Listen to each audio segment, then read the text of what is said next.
Hey, what's going on, guys? I hope you guys are having a good day. I'm Dr. Boyce Watkins from Your Black World and the Black Business School. I wanted to address something. You guys know I address things that all things black and financial. And so one of the things I wanted to address, which I think is both black and financial, which is Mr. Bill Cosby. Now, Father's Day just happened, and you know my point of view. My point of view is that a part of the reason our community struggles is because we've lost a lot of our fathers. A lot of our fathers were taken down through things like mass incarceration, economic disparity, things like that.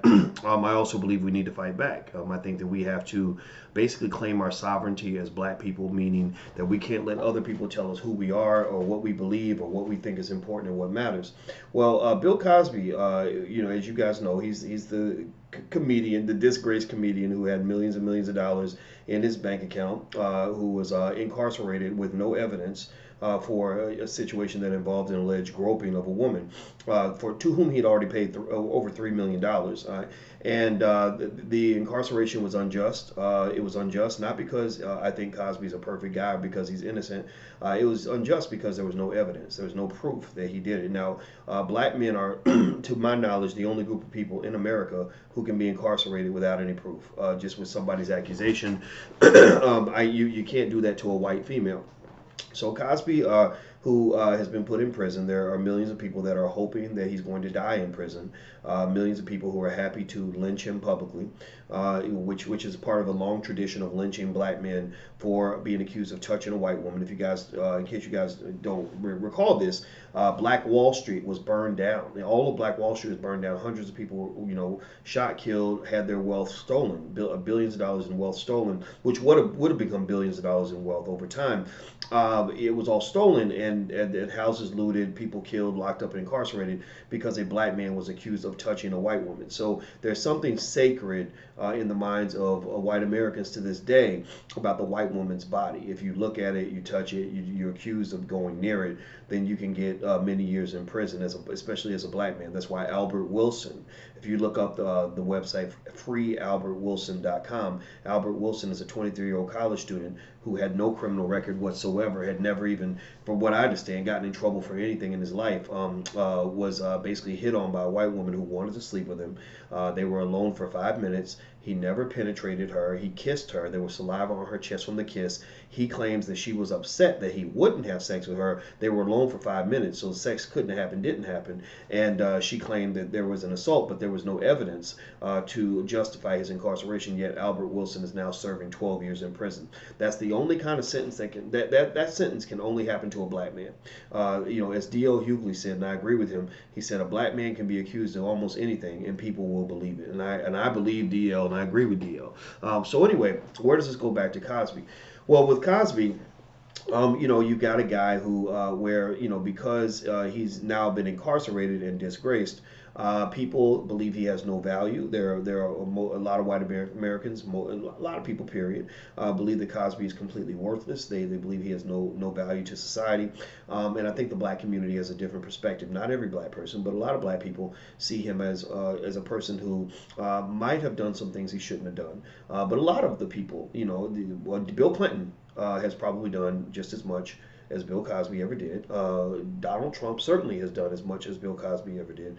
So it doesn't make any of these guys good guys, but it does kind of speak to the double standard that exists. So Cosby puts up this Father's Day message where he basically just wishes people happy Father's Day and encourages them to be their best self, to step to the plate, to be good fathers. And he gets trashed for it on social media. Everybody's like, the nerve of you, the audacity of you, blah, blah, blah, blah. Well, what you're really hearing there is you're hearing basically racial lynch mobs speaking. Racial lynch mobs are where you've got millions of people who are infected with the disease of racism and a hatred for the black man, a fear of the black man, which drives the hatred, where they come out with pitchforks and they come out in mobs to take down black men. And many of these individuals are liberal. Actually, the conservatives are a little less willing, or, it's ironic though, but, a lot of the support that Cosby actually receives to this day actually comes from the right more so than the left. Not because people on the right love black people, but because they believe in little things like providing evidence before you go lock somebody up. Whereas liberals kind of believe that because you have feelings, because you feel something's bad, or because you feel a person's bad, you should have the right to just tear them down, destroy their life or whatever, just based on the court of public opinion. Like, we're all just going to attack you, and then we're going to bully you into the ground, and we're going to kill your rights and freedoms and freedom of speech and everything else because we have a specific agenda in mind. We have a goal in mind. So if you ask me, am I liberal? I say no. If you say, are you conservative? I say no. If people say, well, what are you? I say, well, I'm black, right? I'm not liberal or conservative. I'm black.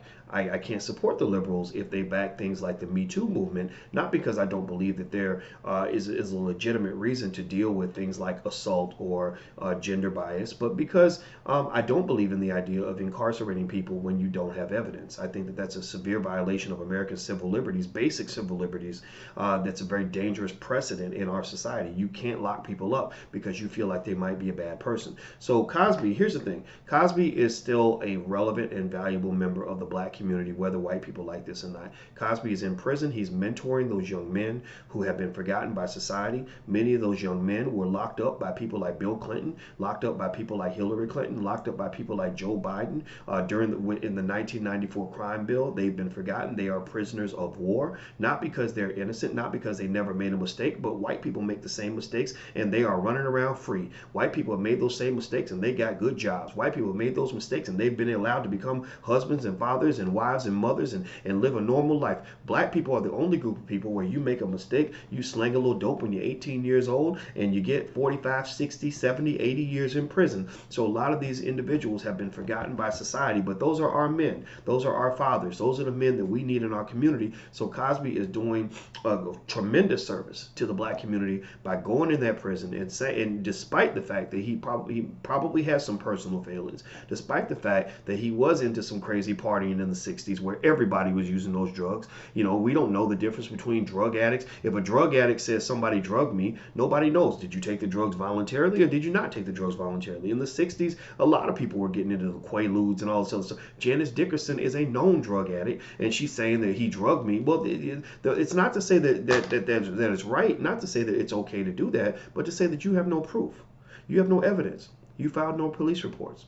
You were taking money from this man. You were friends with him for many years afterward. You were telling your friends you were using him for money. And when you couldn't use him for money anymore, then suddenly you converted yourself into a victim, which is a privilege, which is an example of white female privilege. A white female privilege means that I can go from being predator to victim back to predator, and no one will know the difference because they always see me as innocent. They always see me as sacred. They see me as high and mighty and above and better than everybody else. Black men can't do the same thing. So I'm not here to defend Bill Cosby. I actually have been a critic of Bill Cosby in the past, especially when he got all self-righteous with the pound cake speech and all that. I felt that represented a lack of connection to what people in the community are going through. But one area where I vibe with Cosby 100% is, one, he shouldn't be in prison because you have no proof. You can't lock people up based on what you think they did. You have to lock them up based on what you can prove.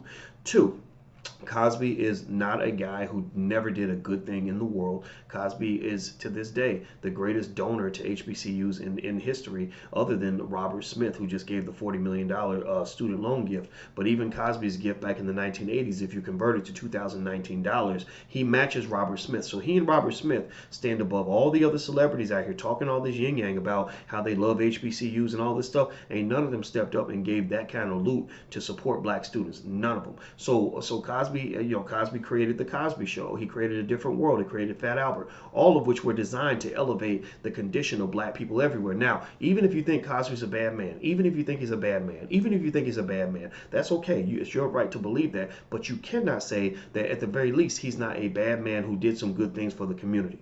Cosby has done some wonderful things for the black community. Cosby is doing wonderful things for the black community. Cosby is behind bars mentoring the young men that are your brothers, your sisters, your siblings, your spouses, your baby daddies, whoever, and making them better for the black community when they come home. And for that reason, I support him. He has every right to give a Father's Day message, and I'm glad he still refers to himself as America's dad, because as far as I'm concerned, he's still America's dad, even if some white woman accused him of committing a crime. So that's my 2 cents on Cosby. I'm done. Please hit the thumbs up button, hit the share button, hit the subscribe button. Feel free to disagree with me if you want to. I'm not changing my opinion for nobody. That's all it is. If you want a free e-copy of my book, It Takes a Village to Raise the Bar, go to drboycewatkins.net. That's drboycewatkins.net. I'm Dr. Boyce Watkins. Take care. Have a good day. I'll see you guys soon. Be good. Peace.